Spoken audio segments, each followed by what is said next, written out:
bos dan sekretaris ini menjalin hubungan terlarang setelah pulang kerja. Mereka terhanyut karena sebuah minuman. Malam itu di ruangan pribadinya, Aldo bermaksud memberikan apresiasi atas kinerja Karen selama ini. Namun karena percakapan mereka diselingi dengan tegukan minuman tak bergizi, keduanya pun jadi hilang dan malah melakukan perbuatan tak baik. Nah, sejak peristiwa itu pula, Karen si sekretaris jadi lebih centil hingga berani mengirimkan foto polosnya pada Aldo. Beberapa hari kemudian, di mana hari itu Aldo sedang bekerja lembur karena mulai merasa ngantuk, dia pun berinisiatif membuat kopi di pantry. Tapi betapa terkejutnya Aldo saat melewati ruang kerja karyawan, tiba-tiba Karen muncul di hadapannya. Tanpa basa-basi, sang sekretaris mengaku kalau dia sudah jatuh cinta pada Aldo yang beristri. Meskipun tahu Karen juga sudah memiliki suami, Aldo akhirnya tetap mau diajak bermesraan oleh sekretarisnya itu. Sementara itu di rumah, Melba istrinya Aldo yang pada dasarnya cemburuan merasa risih setelah tahu suaminya bekerja lembur. Akhirnya dia pun menyuruh asisten rumah tangga untuk menjaga Moy selama dia menyusul Aldo ke kantornya. Beruntung bagi Aldo karena kedatangan Melba sudah dilihatnya dari jendela kantor, sehingga dia dan Karen bisa beres-beres sebelum sang istri sampai di ruangan pribadinya. Karena menyaksikan Aldo bekerja sendirian di kantor, Melba pun jadi tak menaruh curiga sama sekali. Lalu mereka berdua pulang bersama yang kebetulan dilihat sekretaris ini. Singkat cerita, beberapa hari kemudian sesuai janjinya, Beta datang ke pesta ulang tahun Aldo ayahnya Moy. Di acara yang cukup meriah itu, Beta bisa bertemu dan berkenalan dengan kedua orang tua Moy. Saat duduk, Aldo tiba-tiba dikagetkan oleh tangan Beta yang menyentuh kakinya. Melihat gadis itu tersenyum manis kepadanya, Aldo pun jadi tahu kalau yang terjadi barusan adalah suatu kesengajaan.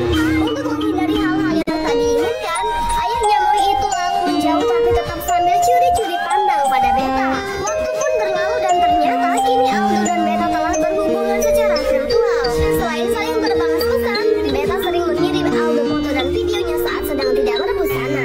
Meskipun awalnya nampak menjaga wibawa, Aldo akhirnya tergoda menjadikan Beta sebagai imajinasi liarnya. Mau tahu kelanjutannya? Kuis, saksikan next part ya.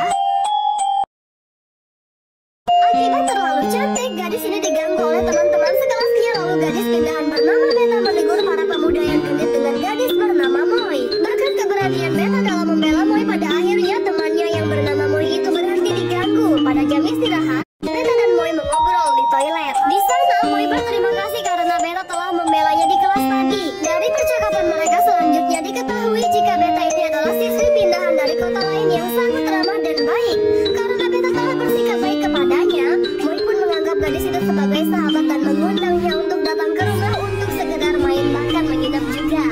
Anehnya, setelah menyetujui ajakan tersebut, Beta malah terlihat kepo pada sosok ayahnya Moy. Di sana, Beta akhirnya mengetahui jika ayahnya Moy masih tergolong muda dan Moy sendiri merupakan anak tunggal di keluarga itu. Sin kemudian berpindah ke kediaman keluarga Moy di malam harinya. Saat makan malam bersama ayah ibunya, Moy bercerita tentang Beta. Sekalian dia juga meminta izin untuk mengundang teman barunya itu main ke rumah atau jika boleh menginap. Tanpa ragu, orang tua Moy pun langsung menyetujuinya karena ingin tahu dengan siapa saja anaknya bergaul.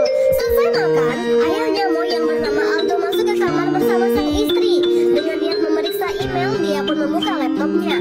Dan betapa terkejutnya Aldo saat melihat foto wanita tanpa busana di salah satu pesan emailnya. Dengan sigap dia pun segera menutup laptopnya sebelum ketahuan oleh istrinya yang bernama Melba.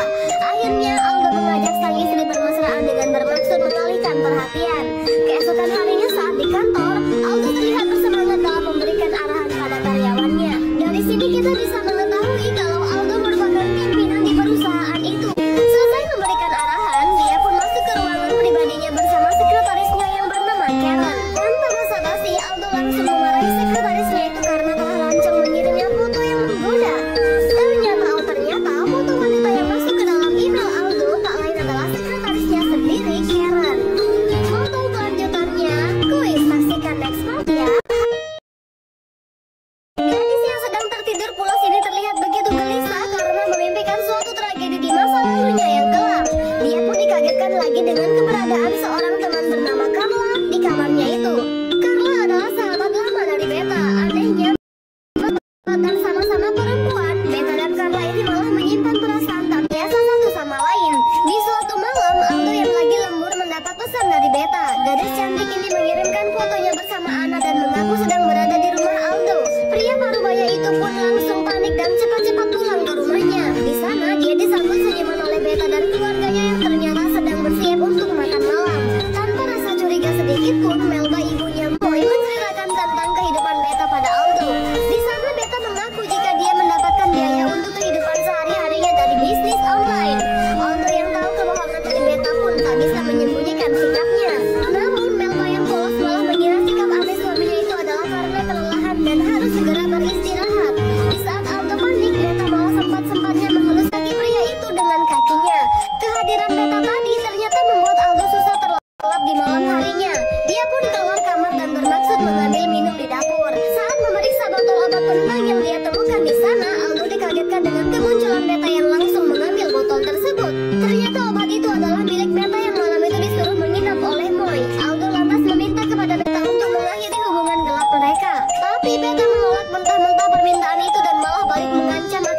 kepada Aldo bahwa dia berjanji tidak akan mengganggunya lagi jika Carla diperbolehkan ikut bermesraan bersama mereka.